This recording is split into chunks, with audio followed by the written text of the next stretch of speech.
جی ناظرین، اب رخ کرتے ہیں جنگ کی تحصیل احمد پور سیال کے علاقہ گڑھ مہاراجہ کا۔ محمد عمر فاروق کی بتائی ہوئی تفصیلات کے مطابق وفاقی وزیر صاحبزادہ محبوب سلطان اور صوبائی پارلیمانی سیکرٹری رانا شہباز احمد خان کی گڑھ موڑ چودھری گوشہ ارائیں کے ڈیرے پر آمد۔ جی ناظرین، آپ کو آگاہ کرتے چلیں کہ جنگ کے علاقہ گڑھ مہاراجہ سے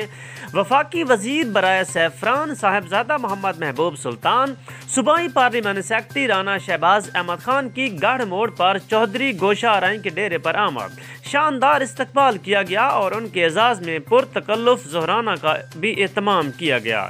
اس موقع پر زرعی چیئرمین بیت المال جنگ عثمان قدیر چیمہ، رانا امتیاز احمد خان، رانا اسلم، ماہر علی عرفان سیبانہ سیال، محمد خان نعیم اظہر، ملک شعیب، ماہر تجمل حیدر اوان، ماہر چمن سبانہ سیال، چودھری جابر علی، ڈاکٹر افضل، چودھری اختر علی، چودھری محمد عارف، چودھری ڈاکٹر غلام شبیر، محمد زہیب اختر، چودھری علی حسن، رائے نجم علی، صحافی عمار یاسر اور دیگر احباب بھی موجود تھے۔